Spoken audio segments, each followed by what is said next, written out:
बाप्पाचा विसर्जन सोहळा अजून लालबागच्या राजाचा सुरू आहे। लालबागचा राजा हा गिरगाव चौपाटीवरती दाखल झालेला आहे आणि विसर्जनाआधीची शेवटची आरती बाप्पाची पार पडलेली आहे। सहभागी होऊयात याच आरतीत।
प्रणिता मारणे आमच्या प्रतिनिधी आता आपल्या सोबत आहेत। प्रणिता, लालबागच्या राजाचा विसर्जन सोहळा कधी पार पडतो? रेश्मा, लालबागच्या राजाला तराफ्यावर बसवलेला आहे आणि तो साधारण आता पुढच्या 15 ते 20 मिनिटांमध्ये लालबागच्या राजाचं विसर्जन होईल। 5च्या दरम्यान त्याचं गिरगावमध्ये आगमन झालं। त्याच्यानंतर शेकडो हजारो भाविक होते, प्रचंड गर्दी होती आणि शेवटची एक आरती करण्यात आली, उत्तर आरती करण्यात आली। त्याच्यानंतर यावर्षी मात्र तराफ्यावर बसवून लालबागच्या राजाचं विसर्जन करण्यात आलं। या ठिकाणी गृहराज्यमंत्री दीपक केसरकर सुद्धा उपस्थित आहेत आणि आता पुढच्या काही वेळामध्ये लालबागच्या राजाचं विसर्जन होईल। निश्चित प्रणिता, लालबागच्या राजाच्या विसर्जन सोहळ्यासाठी एक खास तराफा तयार करण्यात आलेला आहे, त्याबद्दल काय सांगशील? हा जर्मन तराफा तयार करण्यात आलेला आहे, म्हणजे हायटेक पद्धतीने विसर्जन करण्यात येईल असं म्हणलं जातं। म्हणजे दरवर्षी ज्या पारंपरिक पद्धतीने विसर्जन होतं तसं न होता एक त्याला तांत्रिक जोड देऊन त्याचं अगदी योग्य प्रकारे विसर्जन केलं जाणार आहे। बरं प्रणिता, तुझ्याकडून अपडेट्स घेऊ तुर्तास। धन्यवाद तू दिलेल्या माहितीबद्दल। तिकडे पुण्यातल्या दगडूशेठ हलवाई गणपती बाप्पाचं दरवर्षीप्रमाणे जवळपास 7 वाजण्याच्या सुमारास विसर्जन केलं जातं, मात्र यंदा त्याला काहीसा वेळ लागणार आहे। दगडूशेठ गणपतीच्या पुढे सार्वजनिक मंडळांचे बाप्पा असल्यामुळे मुख्य मिरवणुकीत ते सहभागी व्हायला वेळ लागला। आता सध्या दगडूशेठ बाप्पा हा लक्ष्मी रोड चौकात असल्याची माहिती मिळतेय।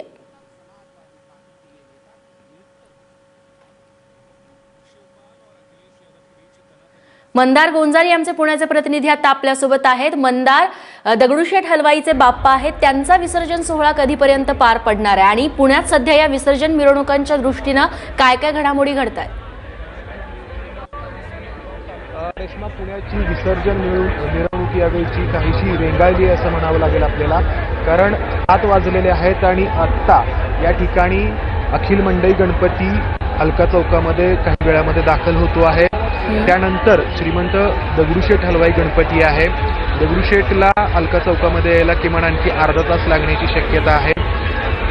त्यानंतर इतर काही मंडळं आहेत आणि त्यामुळे ही जी विसर्जन मिरवणूक आहे ती दुपार उलटून गेली तरी संपेल अशी चिन्ह नाही, किंबहुना संध्याकाळ होईल।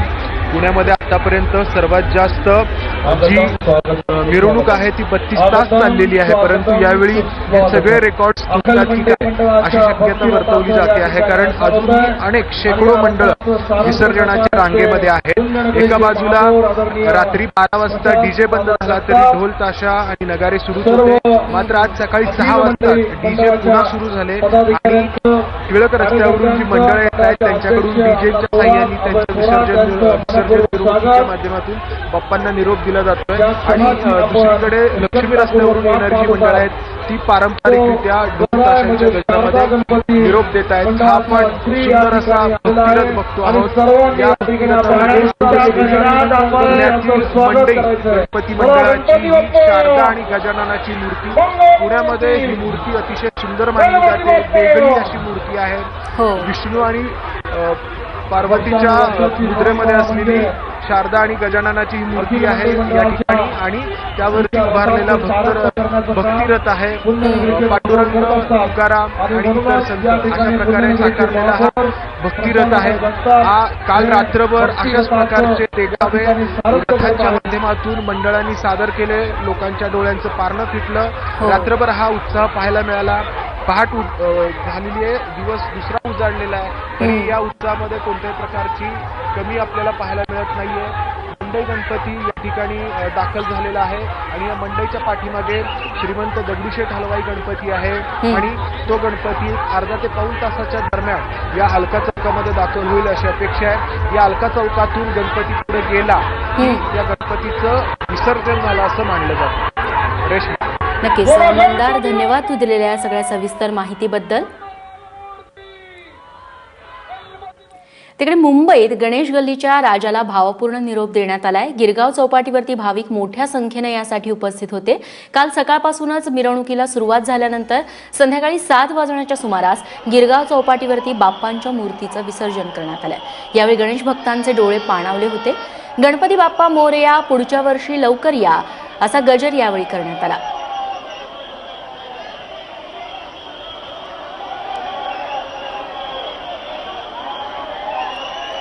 मुंबईचा राजा अशी ओळख असलेला गणेश गल्लीचा हा राजा काल सकाळी 8 वाजताच मंडपाबाहेर पडलेला होता. त्यानंतर भव्य मिरवणुकीला सुरुवात झालेली होती आणि मजल दरमजल करत गिरगाव चौपाटीपर्यंत संध्याकाळी 7 वाजेपर्यंत हा राजा दाखल झाला आणि त्यानंतर भावपूर्ण अशा वातावरणात या गिरगावच्या चौपाटीवरती समुद्रात या गणेश गल्लीच्या राजाचं म्हणजेच मुंबईच्या राजाचं विसर्जन करण्यात आलं. दरम्यान गणेश विसर्जनादरम्यानच राज्यातल्या विविध भागांमध्ये 15 जणांचा बुडून मृत्यू झालाय. एकट्या नाशिक जिल्ह्यातच तब्बल 7 जणांचा मृत्यू झाल्याची माहिती मिळतेय. सिन्नरमध्ये सुट्टीवरती असलेले लष्करी जवान संदीप शिरसाट आणि रामेश्वर शिरसाट हे देव नदीच्या बंधाऱ्यात उतरले होते. त्यावेळी ते बुडाले. ते नाशिकच्या 3 आणि मालेगावमधील 2 जणांचा अशाच पद्धतीनं विसर्जनादरम्यान बुडून मृत्यू झालाय. दुसरीकडे वर्ध्याच्या आष्टी तालुक्यात विसर्जनासाठी गेलेल्या 3 कडा नदीत बुडून मृत्यू झालाय. खोल पाण्यात सेल्फी काढण्याच्या नादात हे 3 जण बुडाल्याची चर्चा आहे. तर जळगावच्या जामनेर तालुक्यातील कांग नदीत 2 आणि नांदेड जिल्ह्यात कुंडलवाडी नगर परिषदेच्या एका कर्मचाऱ्याचा विसर्जन करताना मृत्यू झालाय.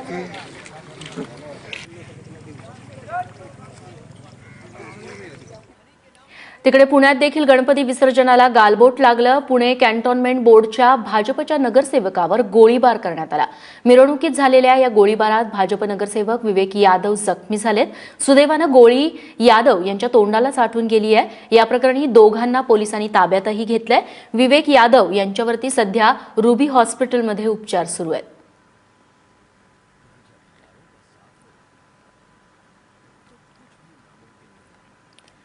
मुंबईतील जुहूच्या समुद्रात बुडणाऱ्या 3 गणेश भक्तांना वाचवण्यात जीवरक्षकांना यश आलंय. अनिल यादव, सुनील यादव आणि तन्मय यादव अशी वाचवण्यात आलेल्या 3 नावं आहेत. वसईचे रहिवासी असलेले हे 3 जण गणपती विसर्जनासाठी जुहूच्या समुद्रात उतरलेले होते. मात्र पाण्याचा अंदाज त्यांना आला नाही आणि 3ही मोठ्या संकटात सापडले. घटनास्थळी उपस्थित असलेले जीवरक्षक विजय केणी आणि मंगेश मांगेला यांनी तातडीनं धाव घेतली आणि या 3घांनाही वाचवलं. या प्रकरणाची आता जुहू पोलीस ठाण्यात नोंद करण्यात आलेली आहे आणि वाचलेल्या 3घांनाही उपचारानंतर घरी सोडून देण्यात आलंय.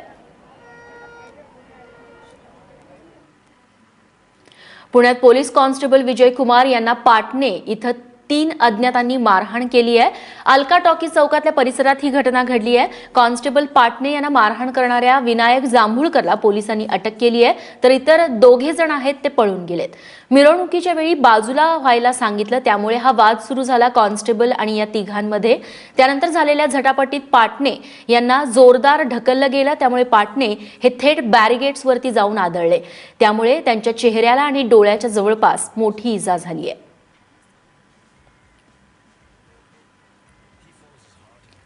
यानंतर बातमी बॉलिवूडमधल्या प्रसिद्ध कपूर खानदानाच्या दादागिरीची। आरके स्टुडिओच्या गणपती विसर्जनाच्या वेळी रणधीर कपूर यांनी पत्रकाराला तर ऋषी कपूर यांनी फॅनला मारहाण केल्याची घटना समोर आली आहे। एका वृत्तवाहिनीच्या पत्रकारानं रणधीर कपूर यांची प्रतिक्रिया जाणून घेण्याचा प्रयत्न केला, त्यावेळी संतापलेल्या रणधीर कपूर यांनी पत्रकारावरती हात उगारला, तर एका फॅननं सेल्फी घेण्याचा प्रयत्न केला असता ऋषी कपूरनी त्या फॅनला धक्काबुक्की केली। हे कमी म्हणून की काय, रणबीर कपूरनं देखील चाहत्याला धक्काबुक्की केल्याचं कॅमेरानं टिपलंय।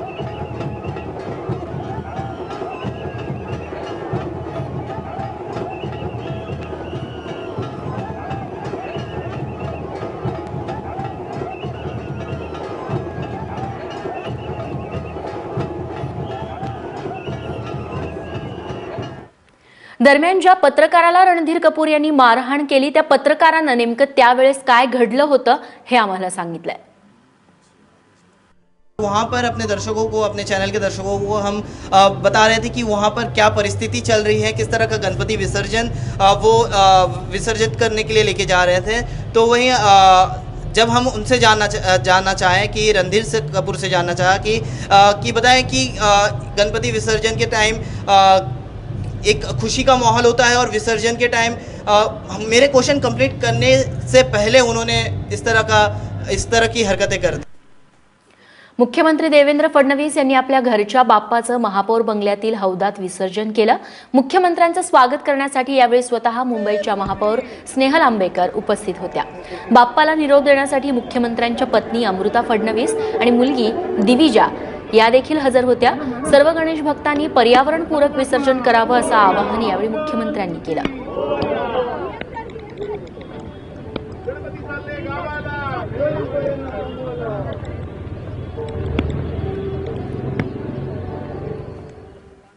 मुंबईतल्या गिरगाव चौपाटीवरती जाऊन विसर्जनासाठी येणाऱ्या बाप्पांचं स्वागत खास केलं गेलं। बाप्पाच्या कृपेनं राज्य सुजलाम सुफलाम व्हावं अशी प्रार्थना यावेळी मुख्यमंत्र्यांच्या पत्नी अमृता फडणवीस यांनी केली।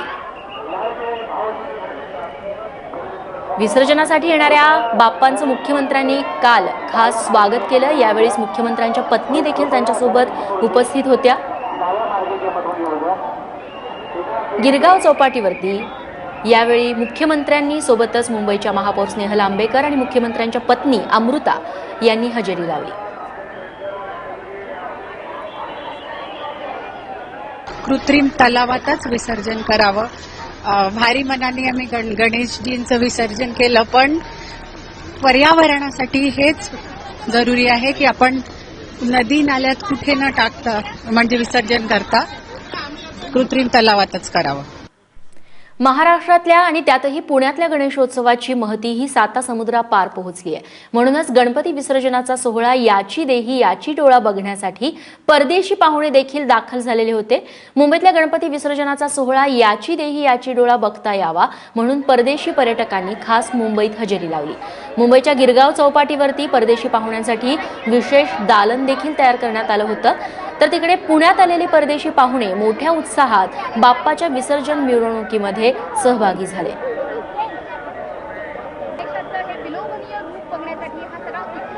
इथे दाखल झालेले आहेत आणि पालिका प्रशासनाने त्यांचं इथे स्वागत केले।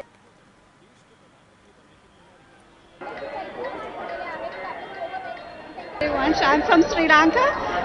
Lord Ganesha is not new, not a stranger to Sri Lanka. We have also Lord Ganesha, but we do not have such a big festival for him. So we are enjoying the festival very much here. This is my third year to come for this festival. आणि आत्ताच पुण्यातून जी माहिती हाती येते त्यानुसार गणपती दगडूशेठ हलवाईचा जो बाप्पा आहे तो आता अलका चौकात दाखल झालेला आहे। काल सकाळपासूनच दगडूशेठ हलवाईचा गणपती हा त्याच्या विसर्जन मिरवणुकीला सुरुवात झालेली होती। मजल दरमजल करत आता हा बाप्पा आहे तो अलका चौकात दाखल झालेला आहे।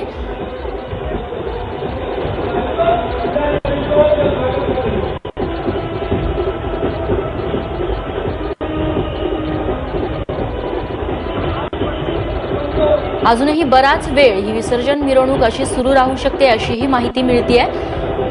एकतर भाविकांची मोठी गर्दी आहे, सोबतच इतरही अनेक गणपती बाप्पा आहेत जे विसर्जनासाठी या रस्त्यावरती मार्गावरती आहेत आणि त्यामुळेच दगडूशेठ हलवाई गणपती या बाप्पाच्या विसर्जन मिरवणुकीला देखील बराच उशीर होताना बघायला मिळतोय. आता आपण आढावा घेऊयात राज्यातल्या पावसाचा आणि इतर महत्त्वाच्या घडामोडींचा. नांदेड जिल्ह्यात पावसाची तुफान बॅटिंग सुरू आहे. 24 तासात शेवाडी गावात ढगफुटी झाली आहे. शेवाडी गावात तब्बल 221 मिलीमीटर पावसाची नोंद झाली आहे. गावातल्या पुलावरून 2 फुटावरून पाणी वाहत असल्यानं गावात येणं देखील कठीण झालंय. गेल्या 3 वर्षांपासून या गावात प्रचंड दुष्काळ पडला होता. नांदेड जिल्ह्यात 2 दिवसांपासून जोरदार पाऊस सुरू आहे. जिल्ह्यात सर्वदूर पावसानं दमदार हजेरी लावली आहे. संततधार पडणाऱ्या पावसानं जिल्ह्यातील नदी, नाले, ओढे दुथडी भरून वाहत आहेत.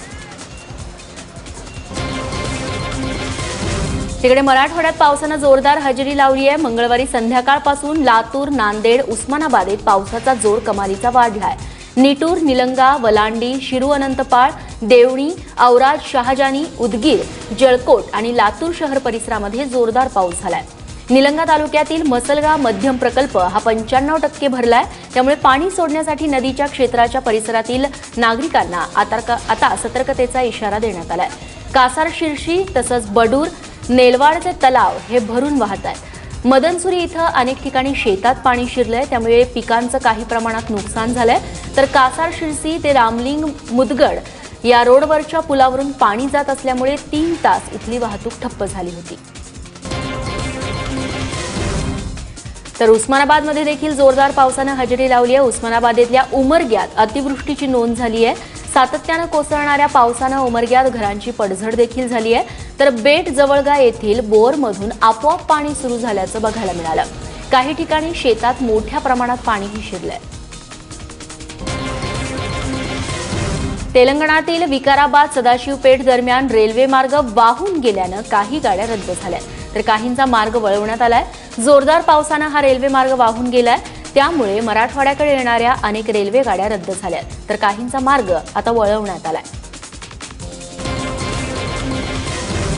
बातमी ठाण्यातून. ठाणे पोलीस मुख्यालयात सागर मालुसकर या पोलीस हवालदारानं स्वतःवरती गोळी झाडून आत्महत्येचा प्रयत्न केलाय. सुदैवानं SLR रायफलमधून झाडलेली ही गोळी त्यांच्या डाव्या खांद्याला लागली. गोळी झाडण्यापूर्वी मालुसकर यांनी एक चिठ्ठीही लिहून ठेवली आहे. आधी त्यांना उपचारासाठी सिव्हिल रुग्णालयात दाखल करण्यात आलं. त्यानंतर मालुसकरांना ज्युपिटर रुग्णालयात हलवण्यात आलं. सध्या त्यांची प्रकृती स्थिर असल्याची माहिती मिळते. सध्या पोलीस या प्रकरणाचा अधिक तपास करत आहेत. 2 दिवसांपूर्वी कल्याणच्या बेतुरकर पाड्यातील वयोवृद्ध दाम्पत्यावरती हल्ला करणाऱ्यांना आता अटक करण्यात पोलिसांना यश आलंय. गणपती विसर्जनाच्या मिरवणुकीत आवाजाच्या कारणावरून झालेल्या वादातून हा हल्ला करण्यात आला होता. या प्रकरणी 3 आरोपींना पोलिसांनी अटक केली असून 2 आरोपींचा शोध सुरू आहे. कृष्णा एकनाथ वाघे, सुरेश उर्फ भुऱ्या रमेश वाघे आणि गोरखनाथ वाघे अशी या 3 आरोपींची नावं आहेत. 12 सप्टेंबरला बेतुरकर दाम्पत्य अंगणात झोपलेलं असताना हल्लेखोरांनी त्यांच्यावर हल्ला केला होता, ज्यात लहू बेतुरकर यांचा जागीच मृत्यू झाला होता. तर त्यांच्या पत्नी जया बेतुरकर या गंभीर जखमी झाल्या होत्या. बुलडाण्यातल्या खामगावमध्ये गणेश विसर्जनासाठी गेलेल्या लोकांवरती मधमाशांनी हल्ला केल्याची घटना घडली आहे. यात 20 लहान मुलं तर 15 जण जखमी झालेत. खामगावातल्या आदर्शनगर बाल गणेश मंडळाची विसर्जन मिरवणूक जात असताना विहीगाव नदीजवळ अचानक या मंडळावरती मधमाशांनी हल्ला चढवला. त्यामुळे घाबरलेले सगळेजण सैरावैरा पळू लागले, तर काहींनी नदीत उडी मारून आपला जीव वाचवला. या घटनेत जखमी झालेल्या सर्वांना तातडीनं खामगाव सामान्य रुग्णालयात दाखल करण्यात आलंय. पालघर जिल्ह्यातल्या मोखाड्यात आदिवासी विकास मंत्री विष्णू सावरा यांना एका आईनं आपल्या दारातून परत पाठवलं. 30 ऑगस्ट रोजी तालुक्यातील सागर वाघ या मुलाचा कुपोषणामुळे मृत्यू झाला होता. त्यानंतर गेले 15 दिवस आदिवासी विकास मंत्री सावरा यांनी पीडित कुटुंबियांची भेटच घेतली नव्हती. काल ते भेटीसाठी गेलेले असताना मृत मुलाच्या नाराज आईनं त्यांची भेट घेण्यास नकार दिला आणि त्यांना दारातूनच परतवून लावलं. मूळचे नाशिकचे आणि सध्या अमेरिकन नागरिक असलेल्या प्राध्यापक डॉक्टर रमेश रासकर यांना प्रतिष्ठेचा असा MIT लेमल्सन पुरस्कार जाहीर झालाय. 75हून अधिक संशोधनाचे पेटंट मिळवल्याबद्दल त्यांना $5 लाख हा पुरस्कार जाहीर झालाय. अमेरिकेतील मॅसेच्युसेट्स तंत्रज्ञान संस्थेमध्ये सहाय्यक प्राध्यापक असलेल्या रासकर यांच्या प्रयोगशाळेनं फेमटो फोटोग्राफीचं तंत्र विकसित केलंय. त्यांनी विकसित केलेला फेमटो कॅमेरा 1000 अब्ज प्रति 1000 अब्ज फ्रेम प्रति सेकंद या वेगानं छायाचित्र घेतो. तसंच प्रकाश किरणांचा एखाद्या माध्यमातील प्रवासही दाखवतो. स्मार्टफोनद्वारे चष्म्याचा नंबर शोधणं, अल्ट्रा फास्ट इमेजिंग सिस्टीम, अल्पदरातली डोळ्यांची काळजी घेणारी उपकरणं, त्याचबरोबर पुस्तक न उघडता आतला मजकूर वाचू शकणारा कॅमेरा अशी अनेक अजब संशोधनं रासकर यांनी केलेली आहेत. राज्यातल्या जिल्ह्यांमध्ये बाप्पांचा विसर्जन सोहळा कसा पार पडला त्यावरती आता एक टाकूयात धावती नजर. रायगड जिल्ह्यामध्ये समुद्र किनाऱ्यावरती गणपती बाप्पाचं विसर्जन पार पडलं. सार्वजनिक मंडळांचे बाप्पा तसंच घरगुती बाप्पांना निरोप देण्यासाठी समुद्र किनाऱ्यावर मोठी गर्दी जमली होती. गणपती बाप्पा मोरया, पुढच्या वर्षी लवकर या अशा घोषणा देत समुद्र किनारे दुमदुमून गेले.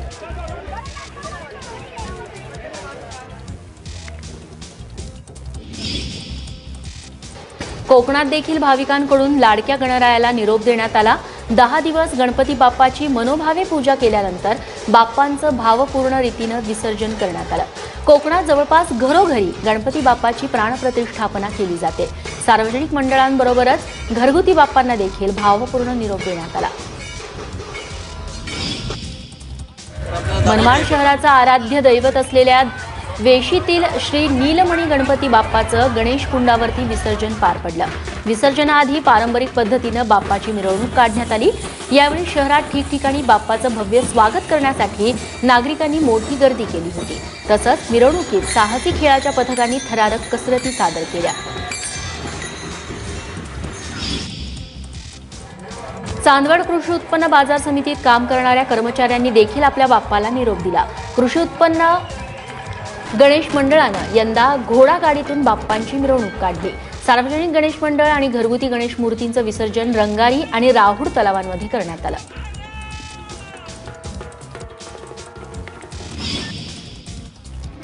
इंदापुरात देखील सार्वजनिक गणेश मंडळाच्या बाप्पांना भावपूर्ण निरोप देण्यात आला. इंदापुरातल्या मानाच्या सिद्धेश्वर मित्रमंडळाच्या बाप्पाच्या मिरवणुकीला लहान मोठ्यांनी चांगलीच गर्दी केली. मानाचा सिद्धेश्वर मित्रमंडळाचा बाप्पा हा मार्गस्थ झाल्यानंतर कासारपट्ट्या गणपती मंडळाचा बाप्पा आणि त्यानंतर नेहरू मित्रमंडळाच्या बाप्पांची मिरवणूक निघाली. विशेष म्हणजे गुलालाची उधळण न करता बाप्पाच्या मिरवणुकीत फुलांची उधळण करण्यात आली. साताऱ्यात देखील लाडक्या बाप्पाला निरोप देण्यासाठी अलोट गर्दी जमली होती. सातारा जिल्ह्यात तब्बल 3500 गणेश मंडळाच्या मूर्तींचं विसर्जन करण्यात आलं. यावेळी शहरात पोलिसांचा देखील मोठा बंदोबस्त बघायला मिळाला. घरगुती बाप्पाच्या विसर्जनासाठी प्रशासनाकडून कृत्रिम तळीही तयार करण्यात आली होती.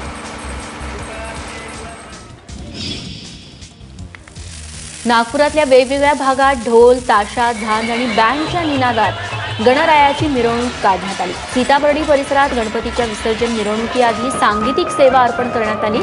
नागपूरच्या तरुणींनी एकत्र येऊन स्थापन केलेल्या शिवमुद्रा ढोल पथकानं बाप्पांना नमन करत पारंपरिक पद्धतीनं वादन केलं. पुढच्या वर्षी लवकर या असा जयघोष करत नागपूरकरांनी बाप्पांना निरोप दिला.